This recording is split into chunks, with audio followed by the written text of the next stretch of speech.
Bonjour les mini-pluches, alors on se retrouve aujourd'hui pour une nouvelle lecture, Gabriel le lutin de Noël.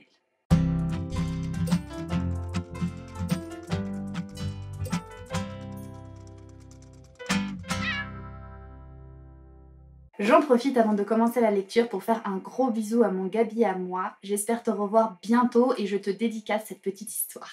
Gabriel le lutin de Noël. Donc il s'agit des éditions Les Drôles de Petites Bêtes. Donc je pense que vous devez connaître un petit peu si je vous montre l'intérieur avec Siméon le papillon, Henri le canari, etc. C'est une collection qui est assez connue. Et cette histoire a été écrite par Antoon Krings et c'est une édition Gallimard Jeunesse Giboulet. Gabriel le lutin de Noël. Comme tous les lutins, Gabriel rêve de suivre le Père Noël dans sa tournée la veille du grand jour de l'année. Mais le vieil homme s'y est toujours opposé, en disant qu'il ne voulait pas faire de jaloux ou qu'il y avait trop de jouets à emporter. Pourquoi faut-il attendre d'avoir une barbe blanche pour distribuer les jouets, se demande le petit lutin en plissant les yeux malins. Bon d'accord, je ne suis pas bien haut, mais moi aussi j'ai un traîneau. Alors pourquoi tarder? Quand on a un rêve, il faut le réaliser. Autrement, on sait ce qui arrive. On en parle pendant des mois, on en parle pendant des années, et puis un beau jour, on n'en parle plus. Si tu es pressé d'aller quelque part, lui souffle son ami le lièvre des neiges, n'oublie pas que je cours plus vite que les reines du Père Noël. Décidé enfin à faire le grand voyage, le lutin prépare son attelage.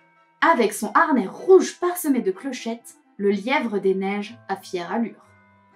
Surtout n'oublie pas ta hotte, Gabriel. Ce serait dommage que la fête soit gâchée. Ma hotte est pleine.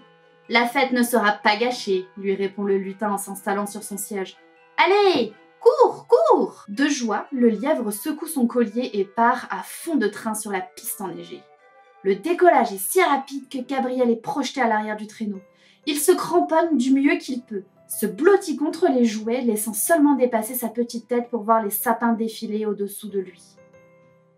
Passé la peur du décollage, le petit bonhomme s'enthousiasme. Je monte, je descends, je tourne, je vire. Oh, comme c'est amusant! Soudain apparaissent au loin les lumières d'un village. Le lièvre des neiges ralentit sa course, amorce sa descente, puis, tout doucement, pose le traîneau sur le toit de la première maison. Attends-moi là sagement, je n'en ai pas pour longtemps, lui dit Gabriel, les bras chargés de jouets. Comme le ramoneur, mon chemin passe par la cheminée. Arrivé au pied du sapin, le lutin y dépose ses cadeaux, puis remonte en vitesse. Et ainsi de suite, de village en village, de maison en maison. Mais brusquement, le temps change. Un gros nuage noir apparaît et couvre rapidement tout le ciel. Puis un vent froid, aussi tranchant que la glace, se met à souffler. « Mais c'est une vraie tempête à culbuter un jeu de qui ?» s'écrie le lutin juste avant de basculer dans le vide. « Au secours !»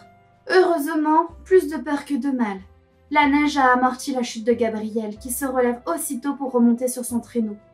Mais lièvre et traîneau ont disparu dans la nature. « Oh mon Dieu !» se dit Gabriel en partant à leur recherche. « Si je ne les retrouve pas, les enfants n'auront pas de jouets et la fête sera gâchée. » En route, il croise un bonhomme de neige. « Oh bonhomme, bonhomme, avez-vous vu passer un traîneau dans le ciel ?» « Bien sûr que je l'ai vu. Il est posé là-bas au fond du jardin, après avoir perdu une partie de son chargement. Tiens, je ne te mens pas, regarde. J'ai failli recevoir ce paquet sur le coin du chapeau. Mais ce sont mes cadeaux, s'écrie Gabriel. Regarde, en voilà un autre, s'exclame le bonhomme de neige. Et là, encore deux. Nom d'une pipe, il y en a partout.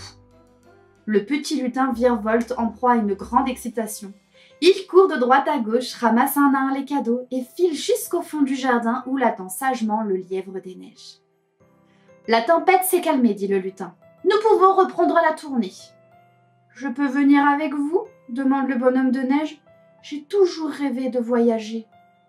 Mais bien sûr, répond Gabriel en lui faisant signe de monter. Quand on a un rêve, il faut le réaliser au plus vite. Une fois le bonhomme de neige assis à ses côtés, l'équipage se remet en route. Il va de village en village, de maison en maison, jusqu'à ce que la hotte du lutin soit vide. « Oh, c'est déjà fini, gémit Gabriel. L'heure du retour a sonné. » Drilling, drilling, drilling. Le lièvre des neiges secoue son collier et reprend son envol.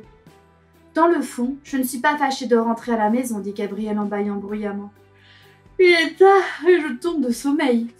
Pendant ce temps-là, le Père Noël commence sa tournée. Mais partout où il passe, les jouets ont déjà été distribués. Je parie que c'est encore Saint-Nicolas qui cherche à me doubler, grommelle le vieux bonhomme en forçant l'allure. Me faire doubler par un vieillard? Ah ça non, jamais.